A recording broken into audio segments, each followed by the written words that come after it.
1 tin of soup, 1 and 2p. 1 packet lard, 9p halfpenny. Cheese, 1 and 8. Half a pound of butter, 1 shilling and 11p, right. Total.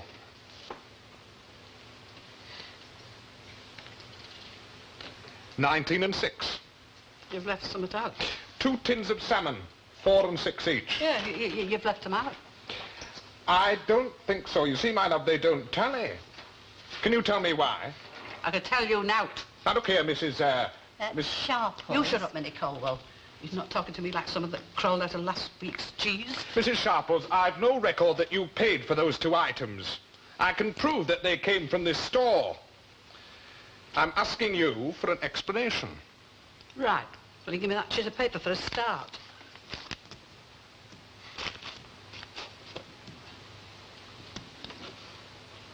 Well, it's like I said, she's missed them off. Them girls at the counter are half daft, and they're half daft there on the fiddle. I don't think so. You see, Mrs. Sharples, I myself watched you put those 2 tins into your own basket. I watched you all the way to the cashier's desk. I saw you walk out of my store without paying for them. Now, I did a fair share to set this store on its feet. I'm not going to stand by and see it undermined by pilfering women. Not, but they'll have to keep your medal this time. I've been on God's earth 67 years and never taken anything I haven't a right to. Oh, she'd never take anything that wasn't hers. Well, if you can't enlighten me, I'm getting hungry. I've done my job. I'll let the law do theirs. Aye, you let them. I've now to hide. Well, Ina, perhaps you did get the baskets mixed up. You have been a bit mixed. Minnie Colwell, I am not a thief, and I'm not having him telling me I am a thief.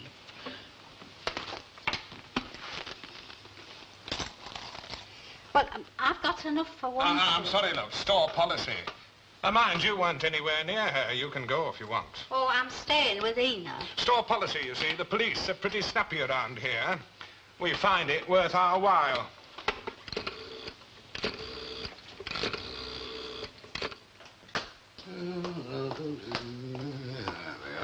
Thank you, love. You know, Jack, how Mrs. Riley spent an entire morning labouring over a hot stove is quite beyond me. Between you and me, Jack, the demand just isn't there. Well, now, look, Annie, love. Brenda Riley were in favour with Brory because they were queuing up for it. No, queuing up they may have been, but what for is highly dubious. Well, if you're so against the idea, why have you bothered making it? Look, love, if our regulars wish to dine in the Rovers, I'm certainly not going to disappoint them. And I have not made hot pot. I have made goulash. No, and they're expecting hot pot. Oh, really, Jack? Lancashire hot pot is just a stew. Goulash is a less common variety. Hungarian, I know. I've knocked about a bit. I know that Albert Tatlock won't touch it with his stomach for a start. Oh, Jack, spices are the stay and staff of the true cook. Oh, I shall never forget Mrs. Edgerton's larder. Who's she when she's at home? Mrs. Edgerton happens to be the first cook of Babbacombe, and I had the great privilege of seeing her larder. Believe me, Jack, it was the most impressive collection. Aye, I can imagine it. Row on row of titchy bottles, all with leaves in, not a bone or crust inside. Oh, really, love, just a touch of paprika isn't going to harm you. As Mr. Harben says, it all depends on the sensitivity of the palate. What's that you're reading? Having a bit of bother, are you? Cleaning with soap, then slipping better. Mr. Stone, would you care for a little goulash? No, thanks, love. I'm trying to give it up. You know what I mean? Leave that to Picasso. No, I'll have a pork pie and a pineapple juice. Mr. Boone? Oh, I've eaten already. Thanks, Mrs. Walker. No, I'll just have half a mile, please. Half a mile, lad. No, as a matter of fact, I did myself some chops, grilled like, you know. Go on. Oh, well, I mean, it's easy as grilling. You just have to watch the speed, mind you, else the fibres tend to coagulate a bit. Go what? Coagulate. Sort of, get knotted. They do that before they shrink. Now, if you've had a All right, Fanny Harben, you've won yourself a convert. It's the beers that does it, you know, your radiance. All that washing up water might be good for your diamonds, but it's playing havoc with your hands. And what have you in mind, Mr. Stone? Well, how about you putting your feet up and me making the scouse? Goulash. That's right, Squire, in bulk, you know what I mean? Meals on wheels, scouse putties delivered to your doorstep. on the doorstep. Sorry, lad, there's been enough to do already without me being further out of pocket. I don't know who's going to drink all that soup that's in there. Don't worry. The Hungarians will be here soon for the World Cup. They've shipped a lot. I'm going to lower the heat. If I am required, I shall be in the kitchen. Right, love. She's had a trying day, you know. What we getting rid of Brenda? Nobody turning up for this here goulash. Not even Mrs. Sharples to grumble about it. Oh, she's been keeping herself to herself lately, has Mrs. Sharples. Oh, she were a bit naughty with me in corner shop this morning. Ah, well, she's had her troubles, hasn't she? She'll probably be a lot better when she gets back home. How's it going on, Miss? Oh, it's coming on very well. We've got all the joists down now, about half the floorboards. No, it won't be long before we have her back home again. Ah. Every morning she was in regular as clockwork. That's why they brought me in here. Experience. And I got her. Saw her over top of Butcher's. She said the kid had put the meat into her bag when she wasn't looking. Toddler. Couldn't even reach the fridge. Is he humping his back, that copper? Oh, they're very good around here. He'll not be long. You can go. I told you you can go if you want. I'm staying. Funny that. It's always the key, the meat losses. She never came back, mine, not once. Didn't dare show her face. Come in. Ah, good. That one, 2 tins of salmon, 4 and 6. You saw it happen? Usual straight into her own basket. I wasn't more than 4 or 5 yards from her.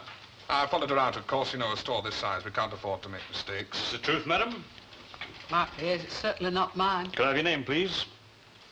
Sharples, Ina, Mrs. Born November 14th, 1899. Caretaker, Glad Tidings Mission. Caretaker, 29 years. 29 years without blame or blemish. Mrs. Sharples, I must warn you, I'm going to take you down to the station and charge you with intent to shoplift. Now, you can make a full statement there. Is there anything you want to say to me now? By gum, there is. You can tell Big Brother there his glass eye's tarnished. £1 I spent in his store, and I've got as much left in my purse, but you can count it if you want. That's not the point, love. You see, you're taking his word. He's out for victims, he said so himself. Put here to make examples. Old women. £30 a week we lose in this store, and that's the minimum. That's if we're lucky. Then you should think on before you choose them. 29 years of praying and scrubbing. 2 years with my man out, then his soul's on the cobbles and my kids snatching for crusts. I'm a God-fearing woman. There isn't a body for streets round here that doesn't respect my name. Was this lady with her? No question of accessory. I'm going with Ina. Your, purchases?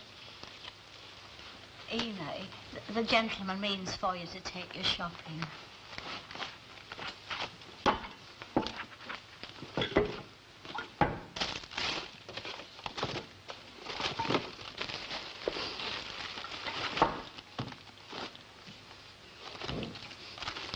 Ah, not these. Not this time.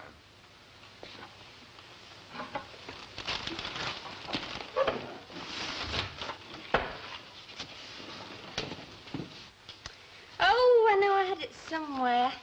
Honestly, it's typical. The one thing I go to town for, I go and forget. Oh, here we are. 1 suit and 1 jacket. It's at the dry cleaners on the corner. Elsie? Come back. Oh, I'm sorry, look. As a matter of fact, I didn't feel like going in today. I wasn't going to. Don't fancy watching them churning robots. I'll pick it up for you tomorrow if you like. Oh, it's all right. He can get it himself. He's got the car. You feeling under the weather? Oh, just a bit chocker, that's all. No hard reason, really. Well, there's Jim, of course. I hadn't meant to pack his bags for him quite the way I did. Well, why don't you go to town anyway? Wander around, spend some money. Well, I could and all if I wanted. Endowment policy came up today. £1 a week for 79 years. Well, 17 years. That's 50 quid. Well, then, what are you waiting for? Oh, no, well. Rather I'd sit and stare at my chilblains and cry over them than go spending money. Thanks all the same. Oh, give me 50 quid. I'd soon spend it. Ow. Oh, I don't know. I'd buy one of those giant pandas you see in toy shops. Or a chihuahua, something daft. Aye. Always wonder what I'd do if I had any money to spend. I think I'd fancy lying on my belly on one of them glass-bottom boats with somebody pouring oil all over me and me gawping at the fish down below. Kenzo was talking about going to the Galapagos Islands or somewhere to watch tortoises. Seriously, though, you ought to do something with it. Ken did the living room up for me when I was away. It's made such a difference. I mean, decorate. Yeah, why not? You've got money. Oh, no, I'm too used to it as it is. Love, this place has been a tip ever since Len Fairclough's been propping up the bar in the Rovers. So, now's the time. Honestly, I bet you'd enjoy it. I'll tell you what, I'll go and see if we've got any of those wallpaper books hanging around. I suppose it could do with bright, you know. Something a bit lighter, say, Say an oatmeal or an aquamarine. Oh, get her. It's time I started coming the lady mugs, isn't it?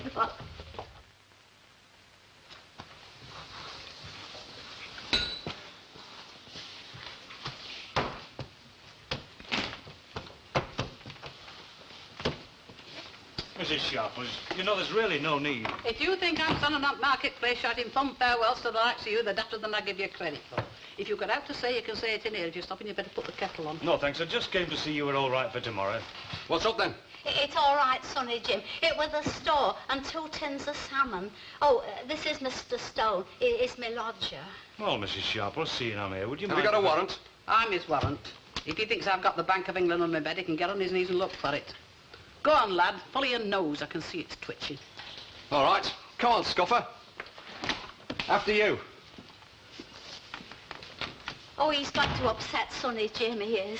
Hey, Minnie Colwell, you always did get things back a draw down, don't you? Still, you stick to your friends, I'll give you that. Well, you were poorly and I had to stop by you. Well, there's no need, really.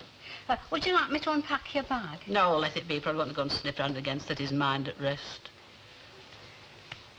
Right, I'm taking his time, yeah. Well, he didn't have to bring us home. Pharisees, Pharisees. They fetch stuff in and then they plant it and swear it's been there all the time. Over it's in newspapers. No, he's come spying. Oh, I do hope he doesn't go into Sonny Jim's room. Make out black's white. Come on, scuffer, you've got a lucky face. Which one's it under, then? My dad used to do this at Adoc Park, you know. Spider Stone, they called him. Perhaps you know him used to be a scuffer himself in A Division, till he went bent. You okay for tomorrow, then? Hey, you're feeling happy. I wouldn't like to let you down, you know. Aye, I'm happy. Right, well, hang on a bit. I'm coming with you. Want to stay in here, you know. I live at the vestry. Everything's ready for you down there. Floorboards up, all waiting. Look, there's no need. You'll do as I tell you. Cheer up, lad. I'm giving you a bonus. Alibaba's taking you down to Seat Cave. Mrs. Sharples, I said there's no need. Oh, yes, there is. Nobody's taking me for a thief. Nobody on God's earth.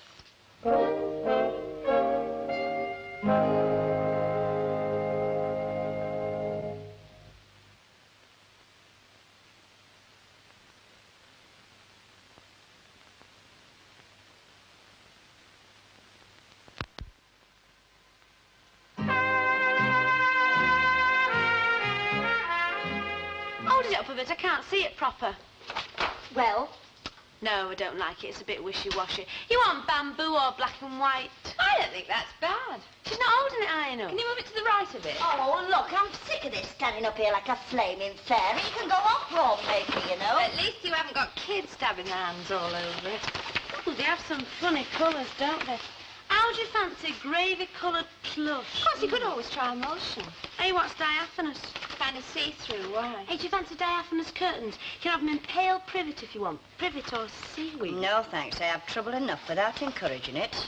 You know what this room needs is a bit of planning. It tells you how to scale it down and make a plan. Oh, love, it's hardly big enough to make a plan of. And if you think I'm going to drag around on the floor pulling a tape measure behind me with my bottom stuck in the air, you've got another thing coming. It says here, the less you have, the more you have to conserve it. It's very scientific. Listen to this. Putting on a sweater or coat can mean your arms are extended in a 5-foot diameter circle. Ooh, fancy. Allow 2 feet for circulating round the bed. I'd have thought that depends on who's doing the circulating. Shouldn't you be at work? No, it's my day at tech. It's 17 minutes past 3, according to my watch. Yeah, well, I've only to be there for 1/2 past. Well, I think you should op it just the same. Go on. Oh, right. But I still think you're wrong, the both of you. You're too square. Try. Shit, little beggar. It must be a new boyfriend she's knocking about with or something, giving her ideas. Oh, all these glossy pictures. Houses that belong to other people, never you. Yeah, I know exactly what you mean. It's not Buckingham Palace, and it never will be. anybody here? Yeah, we're here in all our sordid splendour. Oh, hello. I was wondering if you'd heard out about Mrs. Colwell. Eh? Mrs. Sharple's come back with a policeman. He was in there for at least half an hour, and now he's took Mrs. Sharple's to the vestry. Maybe one of them was taken ill. Oh, they looked ill, both of them. Just like our Stan when he had that crate fell on him. All yellow. Hello. Touch of the Cecil Beatons, eh? Hey, Elsie, have you got any more of those glucose tablets left? Yes, why? Well, it's for Ma, you see. She's had a bit of a shock. Well, you've got it all down in writing. Nothing to report. No, there isn't, is there? No, but bed and Bible. I made you some tea, Mrs. Sharples. I thought you might like to have a sit down for a few minutes, like. Have you been at the laboratory? Hey, you, brush it, my floorboards in. Oh, yeah, they're all I'll right. get them covered over then. All right. And I'll see you in the morning. 9:45, main hall. Might be a bit of standing around, but they call out and they tell you where to go, and if you get a bit confused, you'll find all the details posted. I'm not one for forgetting. It's a shame, really. Oh, can't you do out about it? I mean, she's an old woman, dragging her in front of all them people in a police court and details posted. They know how much they lose each year. Ah, but it's not right. I mean, they ought to know better. Very well, I'm off. Ah, right. Bye now. Tell her all then.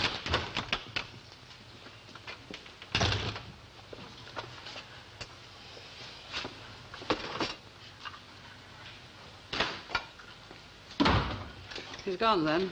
Oh, yeah. He's gone. I hope your tea's all right, Mrs. Sharples. I've put some extra sugar in it. It's good for, well, it helps you keep your strength up, like. What did he tell you? Well, not to speak of. I mean, he can't help, really. He's not in a position. No. I used to go to one of them supermarkets once, you know. They had two fellas at door. Two dummies. They're all grey. Grey faces. I used to think about them all the way round. Not even human. I never liked him. All them bobby socks of colours, I could never find anything I wanted. No, it's not easy, I know. He said there'd be a lot of waiting. Oh, no, they rush these things through like they hurry them up, you know. Well, don't you want your tea, Mrs. Sharples? What you done with sugar?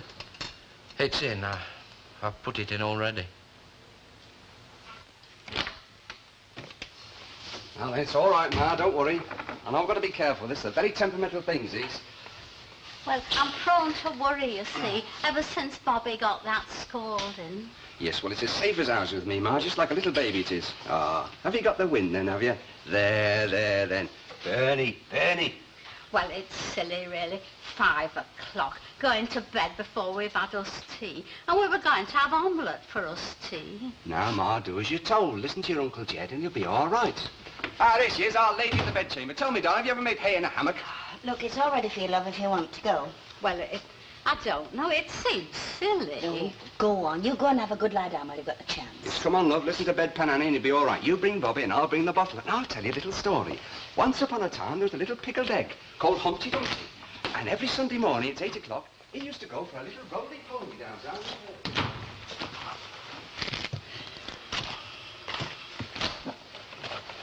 Well, I see you've had wind.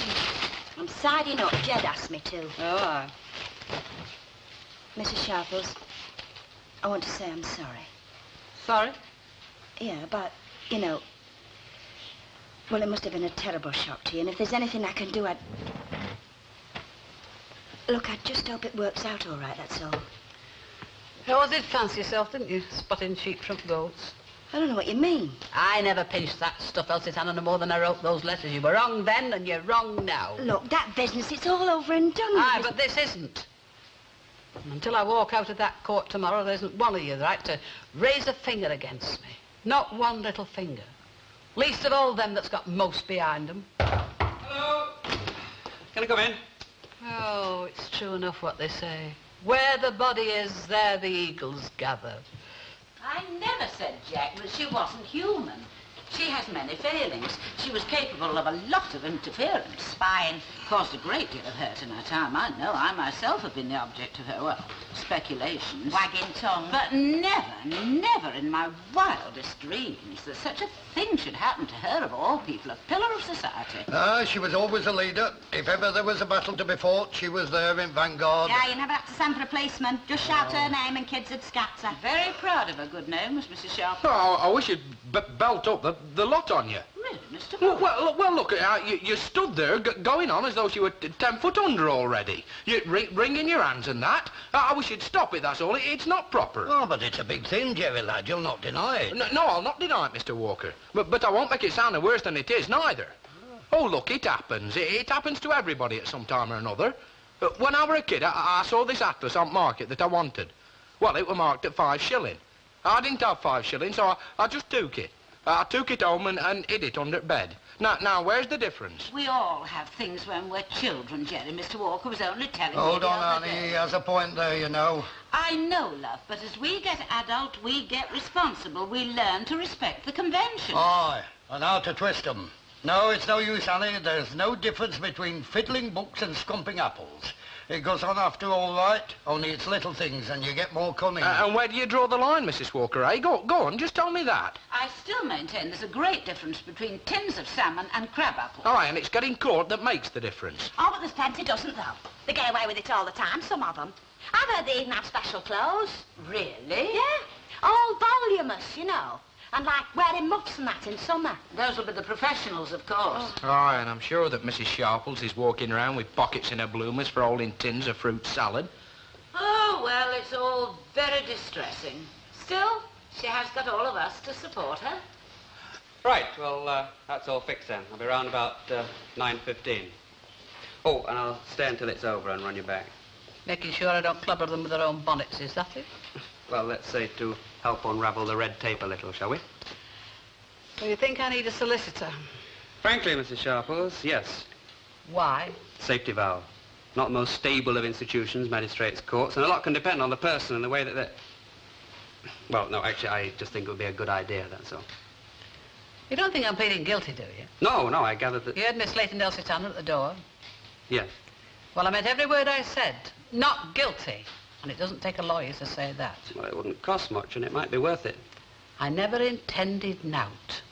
And no, it doesn't take the fancy bows and hats and umpteen years and I still to tell them that, or does it? I don't think it's quite as simple as that, Mrs. Sharples.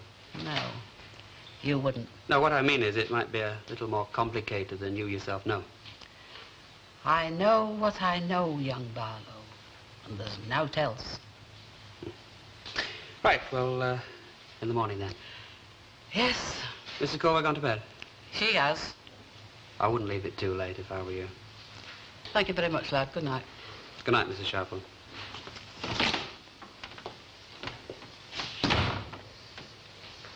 I know what I know, and there's nought else.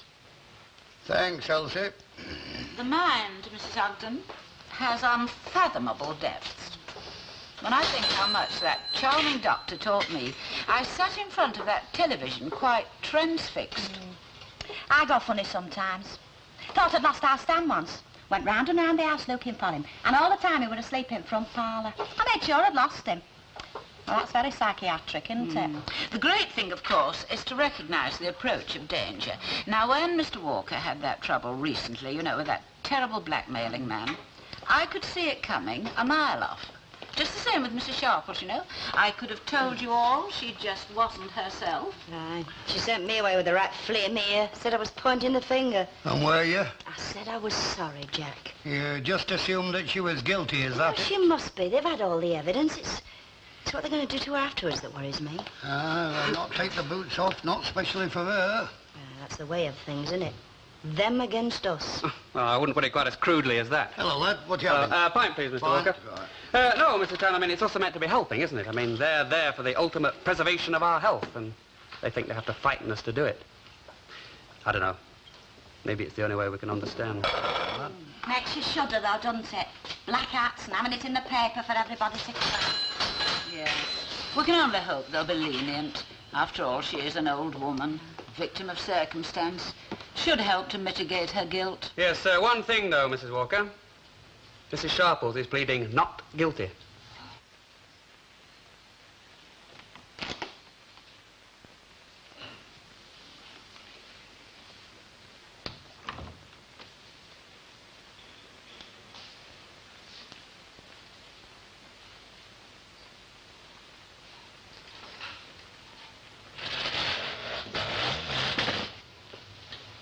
You dozed off then? Oh, yes. Sonny Jim were telling me a story. It was a shaggy dog story. All about this Welsh sailor that got on the Isle of Man boat at Liverpool with a piece of string. And then when I woke up, he'd gone. Brought you back a drop of brandy. Oh, yes, I heard you shouting. Was it Mrs. Tanner? Well, it wasn't Gunga Din. Oh, I expect she's gone to Rovers. Yes, I expect she has. Ena, do you think it'll be in the papers? It will. Oh, and will he see it? Minnie Colwell, it's been a long day. If I was Al-Quran, I'd tell you. Oh, I'm sorry, Ena. Well, who then? Well, I was thinking of that mission fella, Mr. Nesbitt. Oh, aye. There's something fresh for him to chew at. Oh, I hope he doesn't come rampaging. He might. He were very nasty. There's very few as isn't. Oh, and will they be tomorrow, all them people? Oh, and if he goes telling them, that manager, that they might believe him. I mean, they don't know you like I do. There was in a city a judge, which feared not God, neither regarded man. Oh, that's in the Bible. No, just any city. There's only one place where you stand in front of Good Shepherd, and it's not on earth. We could go to Rover's tomorrow for his dinner when we get back. Sonny Jim says that Mrs. Walker's made a goulash. That's a kind of stew. We'll be back in time for us dinner, won't we? I mean, it won't take long. There'll be all the waiting. Yes, but we will be back for us dinner. It'll all be over then. Oh, aye. It'll all be over then. One way or t'other.